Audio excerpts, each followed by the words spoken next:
평화로드와 함께할 황소정 박영호입니다. 와! 저는 이제 19기에 국민참여 공모로 민주평통에 참여하게 됐는데 혹시 네. 네, 저도 이번에 국민참여 공모로 참여하게 된 20기 박영호입니다. 사실 저도 이번에 처음 참여하게 돼서 사실 잘 모르는데 선배님이셔가지고 혹시 참여하시면서 좀 에피소드나 이렇게 좋았던 점 있으실까요? 특별한 경우?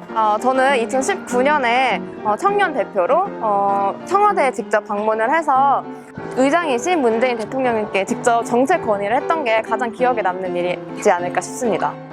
영호 씨에게도 특별한 사연이 있다고 들었는데. 네, 저는 고향은 함경북도 무산입니다.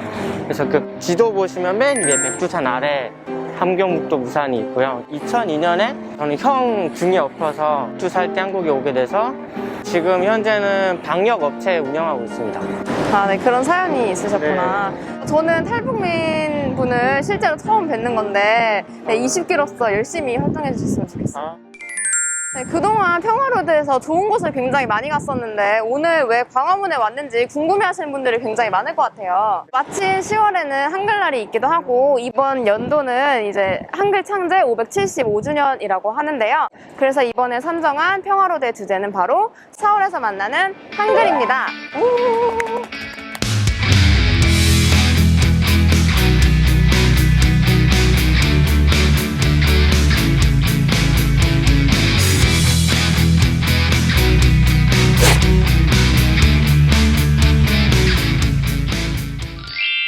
한결의 큰 사전 남북공동 뭐였죠? 저희 기관 이름이 좀 많이 길죠? 좀 많이 길어서 저도 헷갈려요, 많이. 자, 다시 한번 해볼게요. 네, 결의말 큰 사전 남북 공동 편찬 사업회입니다. 결의말 큰 사전 남북공동 편찬 사업회.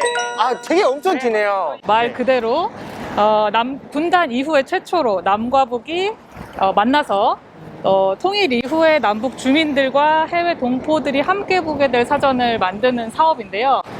저희가 횟수로 벌써 16년째 사업을 해오고 있어요. 근데 사실 두 분 다 이런 사전이 만들어지고 있다는 건 처음 아셨죠? 네, 저 처음 들었어요. 저희가 아직 편찬 작업이 진행 중이고 또 이 북한 편찬원들과 만나서 또 회의를 할 것들이 남아있기 때문에 아직 대중들에게 많이 공개되지 않은 사전이에요. 사실 저도 여기 한국에 와가지고 그런 그런 사전이 있었으면 좀 참고했을 텐데 처음에 왔을 때 그런 게 없어가지고 되게 어려웠거든요. 그래서 오늘 사실 저희가 좀 짝친구가 되어보면 어떨까라는 생각을 하고 있어요. 그래서 저희 아침은 다 좀 드셨어요? 아직 못 먹었어요. 저 배고파가지고 좀 이따 점심 메뉴로 뚜덕국 어떠세요? 뜨덕국 좋죠. 네. 딱친구? 뚜덕국 그게 뭔가요? 요거 제가 한번 설명해 볼게요. 예. 딱친구 같은 경우는 북한에 있는 조선말 대사전 찾아보면 딱친구가 서로 속을 터놓고 지내는 친한 친구라고 풀이가 되어 있어요. 우리가 보통 이런 친구 뭐라고 부르나요? 보통 베프라고 하지 않나요? 그렇죠. 베스트 프렌드 줄여가지고 네. 절친, 찐친 요즘에는 이런 표현들도 많이 사용하시는 것 같은데 뜨덕국은 좀 유추해 보실 수 있을 것 같아요. 이렇게 뭔가를 뜯어서 이게 끓여가지고 만드는 대표적인 음식 있지 않나요? 수제비 혹시? 수제비 정답입니다. 바로 맞춰버리네요. 네. 좋은 친구들 수제비 먹으러 가자. 세종대왕님께서 만드신 언어인데 남과 북에서 굉장히 다르게 표현이 되고 있네요. 그래서 더 이번 여행이 의미가 있는 것 같아요. 네, 그러면 저희 한번 본격적으로 한글 탐험을 시작해 볼까요? 모두 함께 출발!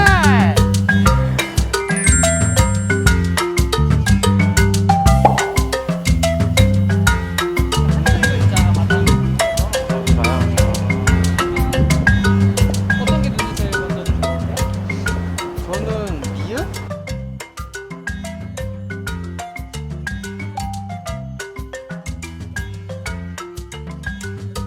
그럼 혹시 되게 다양한 글자가 있는데 이 발음은 어떻게 되는 건가요? 읽기는 요즈로 읽기는 하는데 혹시 이 글자 쓰인 단어 아는 거 있으세요? 저희 끝말잇기 할 때 없는 것 같은데. 진짜 그죠. 없는 것 사실 같아요. 여기 보시면 이 농이라는 글자처럼 우리가 흔히 쓰이는 글자들도 있지만 우리가 평소에 잘 사용하지 않는 문제들도 보이는 것 같아요. 그래서 네. 이런 글자들은 어떻게 조합이 된 것인지 제가 따로 설명을 좀 드릴게요. 여기 있는 글자 글자가 총 11,172자라고 들었는데 네. 왜 하필 11,172자인가요? 네, 11,172자. 지금부터 여러분이 계산을 좀 하셔야 될 것 같습니다. 계산이요? 네. 우리 평화로드의 평자라는 글자로 제가 설명을 한번 해볼게요. 이 평에서 이 피읍이 들어가는 첫 소리의 위치에 들어갈 수 있는 우리 글자 수는 모두 19자입니다. 그리고 모음 여에 해당하는 가운데 소리에 들어갈 수 있는 글자의 수는 21자. 그리고 마지막 이응, 받침이죠. 끝소리에 들어갈 수 있는 글자의 수는 총 27자라고 해요. 계산하고 계시죠? 네. 지금 계산하는데 잠시만요. 네. 다시 해야 될 것 같은데. 네. 이렇게 어려운데. 네, 첫 소리와 또 네. 가운데 소리 그리고 끝소리에 들어갈 수 있는 글자를 모두 조합해서 만들 수 있는 모든 경우의 수요. 네, 그 모든 글자의 수가 바로 11,172자다. 11,000 몇 개요? 11,172개요. 그거를 저희가 평소에 다 쓰나요? 아, 그렇지는 않습니다. 저희가 실제로 쓰는 글자의 수는 2,500여 자 정도 된다고 해요.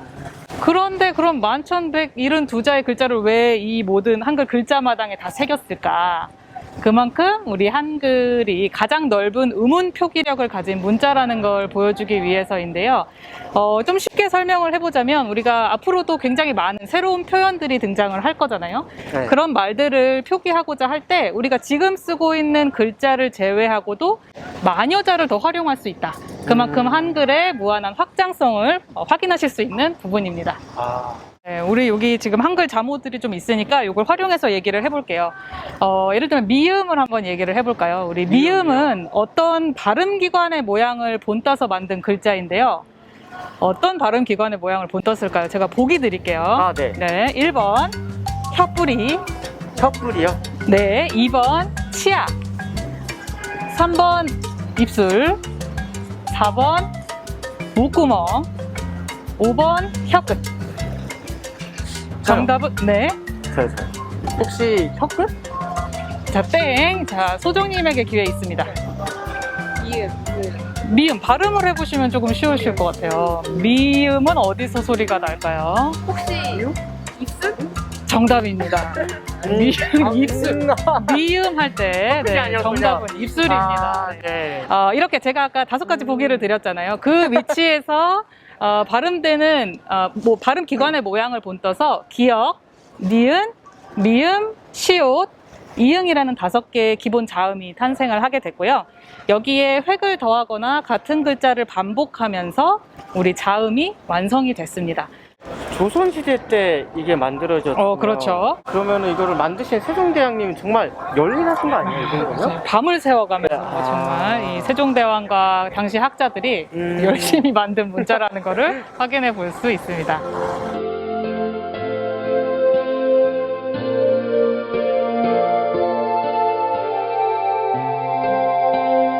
이렇게 들으니까 저는 한글이 과학적이다 이런 말만 막연하게 들었었지 확실히 이야기를 들어보니까 한글이 과학적이라는 거를 좀 확인할 수 있었던 것 같아요. 네. 제 고향이 함경북도 무산이거든요. 저 여기 하나 찾았어요. 네.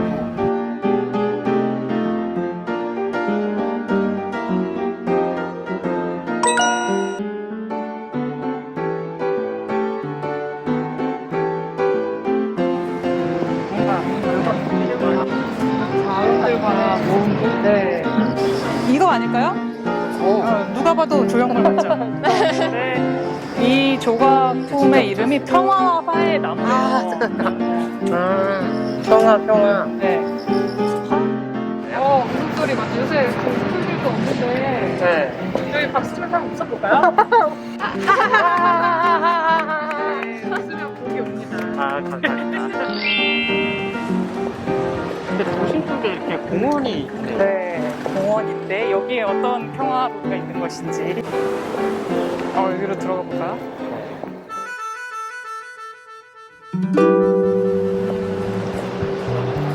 이 조형물 보니까 이것도 역시 한글 그러네요, 장으로 한글. 만들어진 조형물이네요. 독립신문도 있고. 국립신문 진짜 목소리 맞아요. 걸고 지금은 너무 당연하게 한글로 써 있는 신문을 너무 당연하게 읽고 있지만 이 당시에는 정말 목숨 걸고 하는 거예요.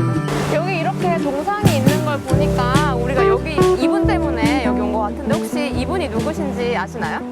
그러게요. 근데 각이 딱 잡힌 거 보니까 혹시 책 보따리 같은데 학자님이시죠? 영원님 굉장히 중요한 단서를 잡으신 것 같아요. 이 분이 바로 일제강점기에 우리 맑을 강습이 필요한 곳이라면 어디든지 저 보따리를 들고 네. 한 걸음에 달려가셨다고 해서 주보따리라는 별명을 얻기도 하신 국어학자입니다. 우리 오늘 평화로드의 주제이기도 한 한글이라는 이름을 처음 지어서 쓰신 분이기도 한데요. 혹시 주시경 선생님? 정답입니다. 네.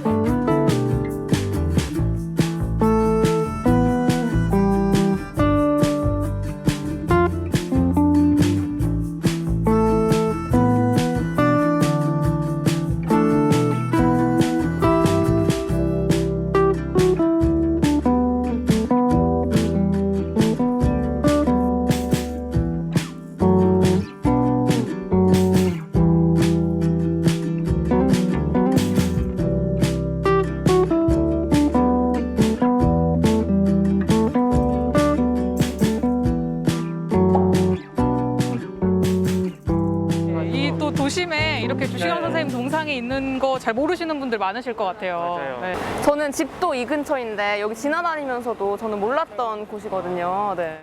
그러면 세종대왕께서 한글을 만드셨다면 이 주시경 선생님께서 한글을 지키신 분이라고 할 수 있겠네요. 근데 또 그 당시에는 사실 한글 지키는 것보다 독립운동이나 이런 걸 좀 많이 더 하셨을 것 같은데. 일제강점기 당시에는 아마 여러 가지 방식의 독립운동들이 많이 이루어졌을 거예요. 근데 그때 주시경 선생께서는 이 나라의 바탕을 보존하는데 가장 중요한 것이 자기 나라의 말글을 지키는 것이다라고 생각하셨다고 해요. 여기 보시면 글귀가 하나 있는데 이 주시경 선생이 남기신 말씀 중에 가장 유명한 말입니다. 말이 오르면 나라도 오르고 말이 내리면 나라도 내리나니라. 어떤 의미일 것 같아요? 한번. 어떤 의미? 그러게요. 저는 이걸 들었을 때 뭔가 되게 가슴이 뭉클하면서 좀 아픈 것 같아요. 왜냐면 뭔가 말이 그만큼 더 중요하고 그 말로 인해서 나라가 좌지우지한다라는 거가 좀 느껴지는 것 같아서, 또 일제강점기 시대는 저희 말을 못 쓰고 글도 또 쓰는데 어려웠었잖아요. 그래서 좀 그런 생각이 좀 드는 것 같아요. 이 당시는 일제강점기였고 우리는 나라를 잃은 상태였고 또 말글을 뺏긴 상태였죠. 그렇다 보니까 그 당시에 이 우리 말과 글이라는 건 민족의 정신을 담고 있는 아주 상징적인 체계로서 우리 글을 지킨다는 것 자체가 이 독립운동의 의지와 또 민족애를 지키는 또 그런 상징적인 의미로도 해석해 볼 수 있을 것 같습니다. 근데 일제감점기에는 국어가 일본어였잖아요. 그 당시에 어떻게 한글을 지켰다는지 저도 그게 궁금합니다. 주시경 선생은 우리 한글을 지키기 위한 아주 특별한 방법, 또 특별한 계획을 갖고 계셨거든요. 어떤 건지 좀 궁금하지 않으세요? 네. 궁금합니다. 네, 이제 다음 평화로드, 다음 장소에 가서 그 비법을 알려드리겠습니다.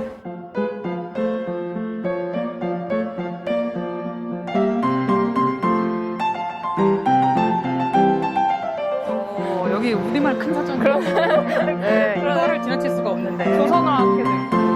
다음으로 소개해드릴 장소에서 아마 큰 사전 이야기를 많이 하게 될 거예요.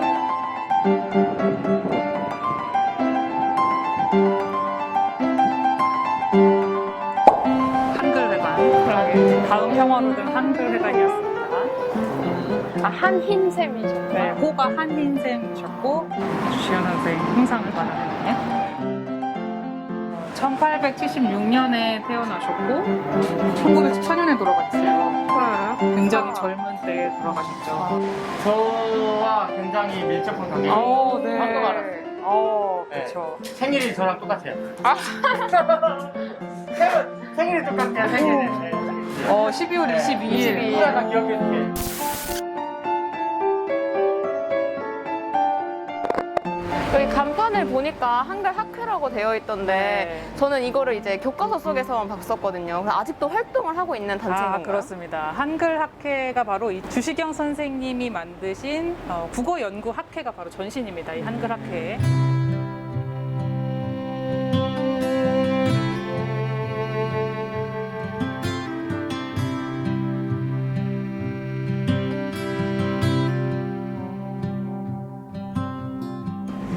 이렇게 우리 말을 잘 보존하기 위해서는 일단 우리 말과 글이 어디에서 어떻게 쓰였는지 알아야 하지 않을까요? 네.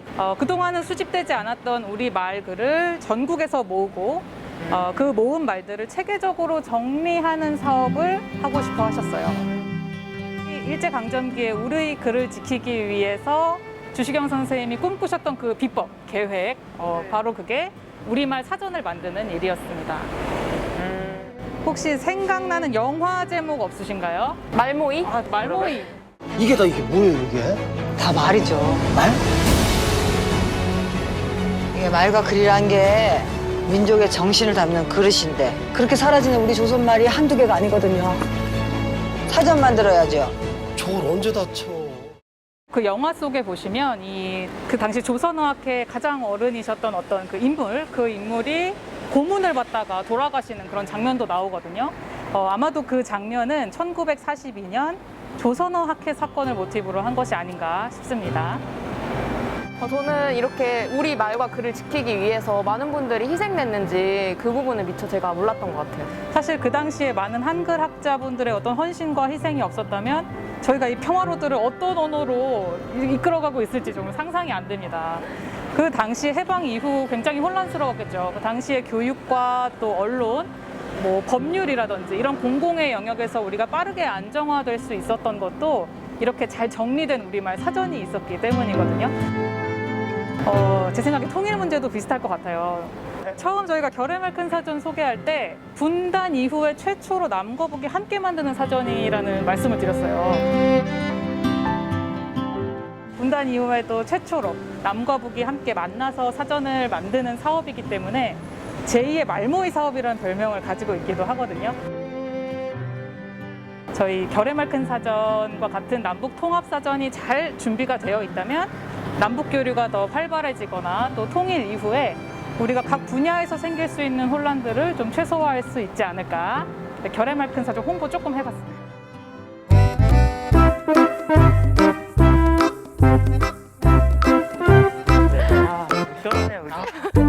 이제 시원해요.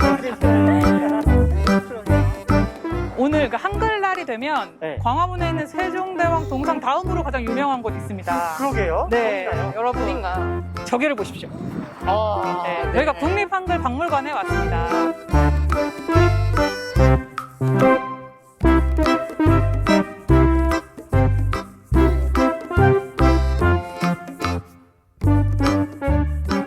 국립한글박물관은 2008년에 그 한류와 함께 한글의 세계화에 대한 어떤 다양한 그 정책들을 논의하는 과정에서 한글박물관을 건립하자라는 그런 여러 의견들이 모아졌고, 주로 그 한글 학자분들과 한글학회 회원들 중심으로 해서 어떤 그 발의한 것이 동력이 되었습니다. 뭐 전시, 교육, 홍보 이 다양한 그런 분야에서 그 한글의 어떤 가치를 그 전하고 그것을 소중하게 여기는 그런 다가가는 그 박물관으로 노력하고 있습니다.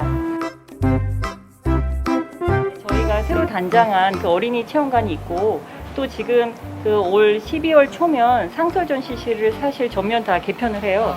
저희가 이제 문 연 지 만 7년이 되기 때문에 그 개편된 이제 새로운 모습을 보실 수 있으니까 꼭 그때 그 방문해 주셔서 이 한글의 소중함을 같이 느껴보는 그런 값진 시간을 가지시길 바라겠습니다. 네, 고맙습니다.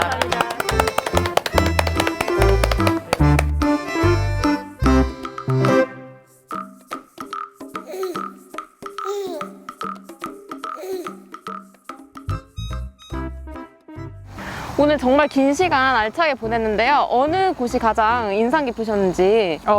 저는 아무래도 제2의 말모이, 저희 결의말 큰 사전과 또 가장 연관이 깊었던 이 한글학회에서 주시경 선생의 이야기를 좀 소개해드렸던 그 장소가 가장 기억에 남습니다.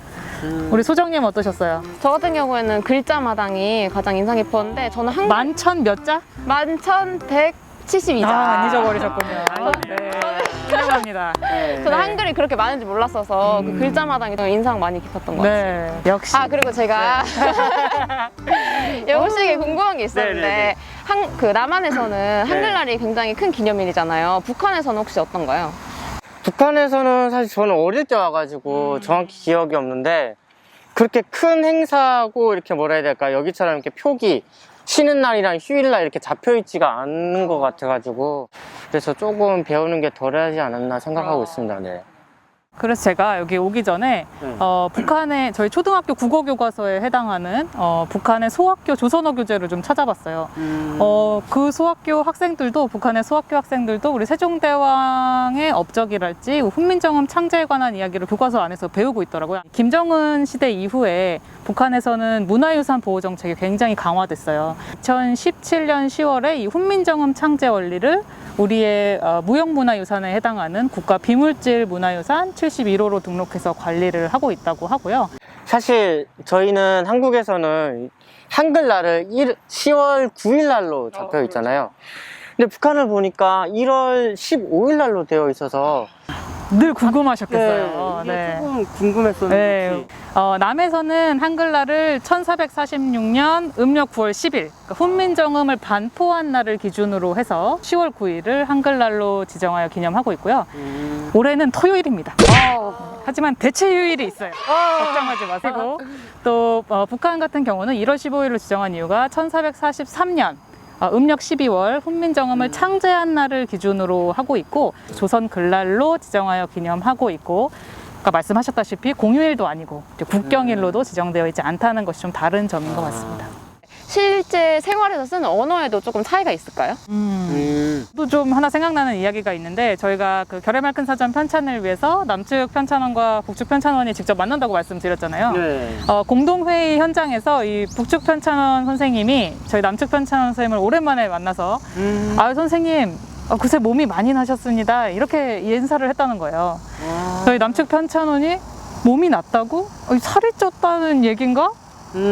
이렇게 생각을 하셨다고 하는데 영호님 이 어떤 오해가 생긴 걸까요? 사실 북한에서는 몸이 나타 아니면 얼굴이 나타 이게 이렇게 북한에는 사실 먹는 거나 이런 게 조금 영양이나 이런 게 조금 부족해서 좀 살이 쪘다 났다 이런 게 되게 큰 감사의 인사예요. 되게 좋은 인사거든요. 근데 한국에서는 그게 조금 이제 요즘 다이어트 하는데 왜 살이 쪘다 하지 이래. 맞아요. 말을 직접 모아서 사전을 편찬하시는 분들도 이렇게 의사소통이 안 되는데 그동안 이게 분단이라는 시간 동안 굉장히 많은 게 변한 것 같아요. 네. 진짜 안타까운 일인 것 같아요. 진짜 하루빨리 이렇게 같이 있을 자리가 만들어졌으면 좋겠어요. 말모. 에? 말모요? 말모요? 신조어인가요? 무슨 얘기입니까 이게? 신조어죠. 이제 말해 뭐해를 줄여서. 별다줄 아닙니까? 이거? 별다줄은 알고 계세요? 영원님? 진짜 잘 모르겠네요. 다시 좀 공동회의가 열리면 그 사이에 생겨난 신조어들 또 북한의 시대어들은 없는지 꼭 좀 확인을 해보고 싶네요. 네.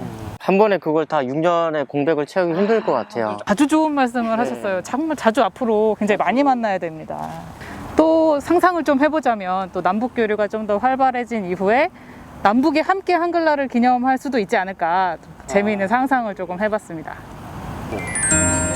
오늘 정말 하루를 꽉꽉 채워서 한글의 여러 가지 면을 볼 수 있었던 시간이었던 것 같은데요. 네, 이번 한글날 굉장히 특별하게 보내실 수 있을 것 같아요. 두 분 다. 그렇죠? 저는 이제 남한하고 북한하고 공통적으로 갖고 있는 게 한글이라는 글자잖아요. 그렇기 때문에 이제 평화의 물꼬를 틀 수 있는 게 또 한글이 될 수 있지 않을까 그런 생각을 한번 해보는 시간을 가졌었고요. 그리고 이제 민주평통 청년위원으로 활동하면서 이제 20기 활동하면서는 북측 청년위원들과 한번 한글로 저희의 미래를 그려보는 시간을 가졌으면 좋겠습니다. 네, 꼭 성사되기를 바랍니다.